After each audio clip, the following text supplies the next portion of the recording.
Well, thank you and good evening. So it's great to be back in Bloomington and IU. As he said, I got my degree here in '81, so I'm old. And soon thereafter joined the State Department and became a diplomat. So when I say the word diplomat, what image pops up for you? Old men determining the fate of Europe after World War I? More old men sitting around in dreary meetings, maybe shouting and pointing at each other? Big conferences, lots of flags. What if I were to tell you that is incomplete and inaccurate? We also engage directly with people. Sports diplomacy, that's my former boss, now ambassador to Bangladesh. We contribute to cultural preservation around the world. We plant trees as part of reforestation projects. We help kids with disabilities. So are we all male, pale, and Yale? My wife's a diplomat. Pretty good one. All 7 of my previous supervisors are women or minorities. Some have been, and others are now ambassadors. My current boss is the Director General of the Foreign Service and the Bureau of Human Resources. He oversees a global workforce of 80,000. Not bad. He traces his family back to the 1700s to New Spain. Me, first-generation immigrant. Dad came over in '55, legally. Mom and I in '58, legally.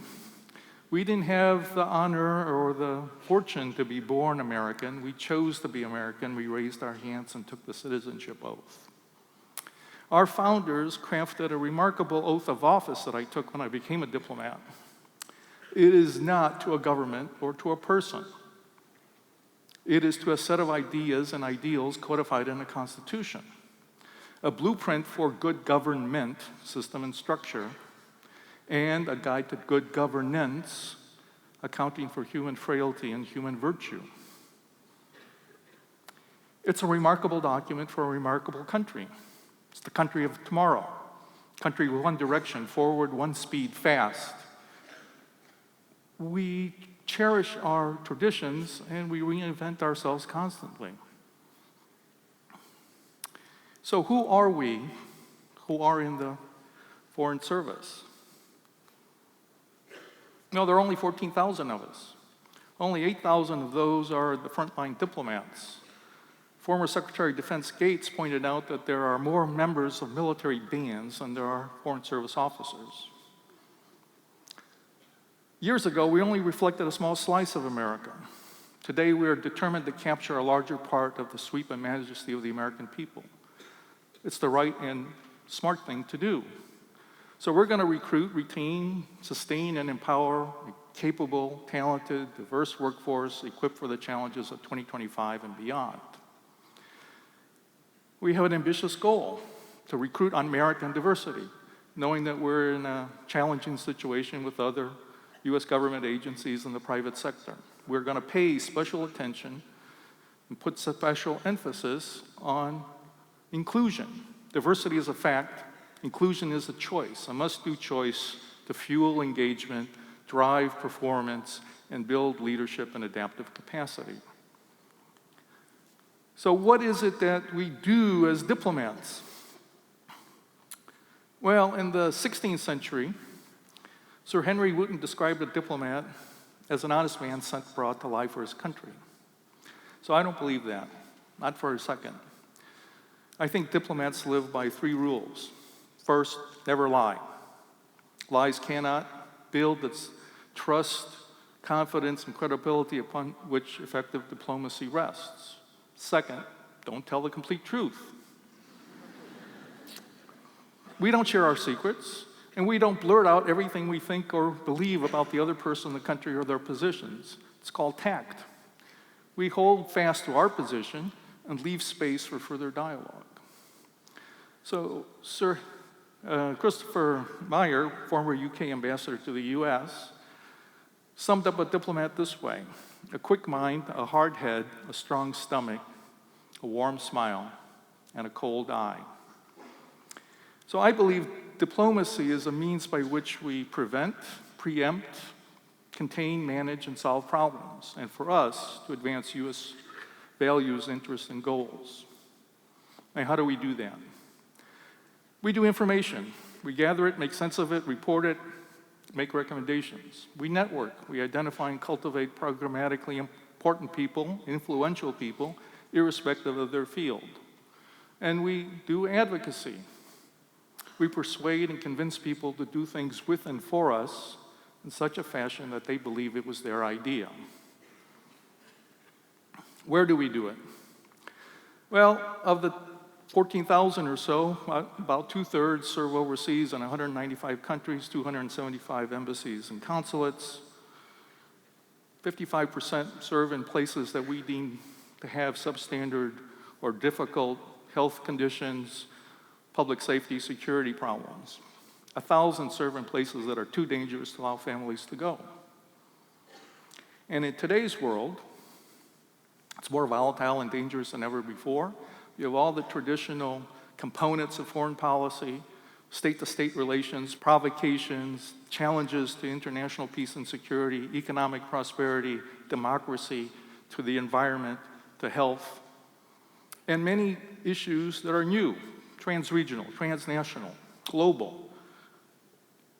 The Zika-carrying mosquito does not care about borders. The digital domain does not care about borders. So that's the new world that we face. So that's the big picture stuff. So let me bring it down to the personal and human. My most searing and rewarding assignment was in Turkey, 1989 to 92. Berlin Wall fell, Soviet Union collapsed, Ayatollah Khomeini died, Tiananmen Square happened, Iraq invaded and occupied Kuwait. The US led an international UN-sanctioned coalition, liberated Kuwait. At the end of the war, Saddam brutally put down a Kurdish rebellion. Just a few years earlier, he had used poison gas on the Kurds. So they were not going to wait around for a repeat. About 1 million people fled, cities, towns, villages, farms. 500,000 wound up on the Turkey-Iraq border. Pretty desolate terrain. So think about Bloomington, multiply by 6, and that's what you have in the space of about a month. No cover, no shelter, no food, precious little water, and what there was not safe to drink. A true humanitarian disaster in the making. The Turkish people and government reacted, but the scale was overwhelming. So the United States stepped in, initially with airdrop supplies, and I was on one of the first missions that did that. And the scene from the air was truly incredible. People had driven as far up the hillsides as they could, abandoned their cars, and kept walking in terrain that would make you weep.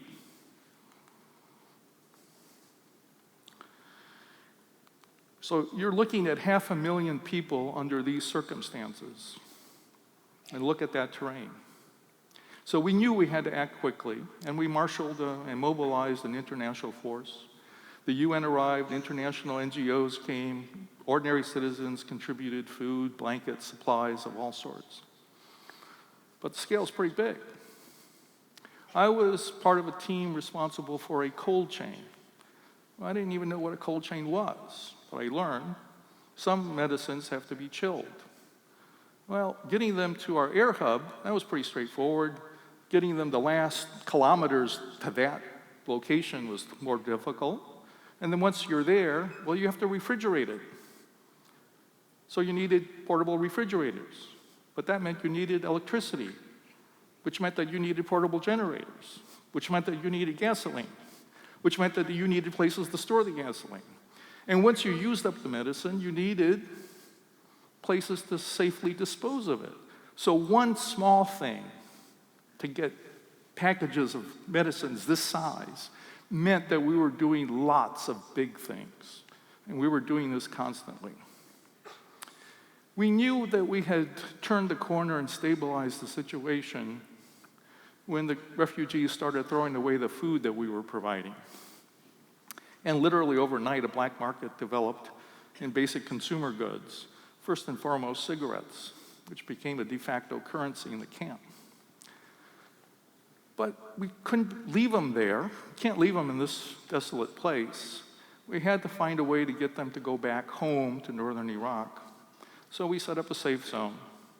We set up other way stations, and we slowly persuaded them to go back. That was a months-long, 24/7 effort of the UN, international aid organizations, NGOs, US diplomats, and US service members working side by side in often grueling conditions. If you got 4 hours sleep, it was a lot. So we turned it around. So please do not let people fool you into believing that diplomats only sit in ornate offices and write long, elegant telegrams, or that we attend fancy receptions and nibble on fine delicacies. We do much more than that. For me, diplomacy is a verb. Make a difference. Listen, learn, think, adapt, lead, act, produce outcomes that matter and serve the American people. Advance our values, our interests, our goals. I am one of those people that believes that no is only an interim answer. It is not no why, it is yes how. If you believe that civilization is a story about people doing things to, but also with and for one another, then diplomacy is a means by which we find common cause and common purpose. Much as we humans are individuals, we're also free spirits, in the words of Nietzsche.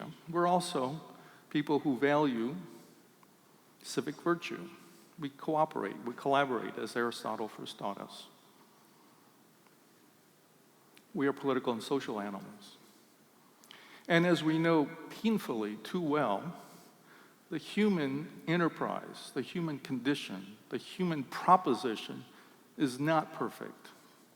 And to return to Nietzsche, it requires, to be sure, a more penetrating eye and a more favorable inclination to advance what is imperfect and evolving than to see through it in its imperfection and deny it. When we combine purpose and principle, we can and sometimes must do extraordinary things. That is human. And if I can make one request of you, in whatever you do in your life, make a difference. Thank you so much.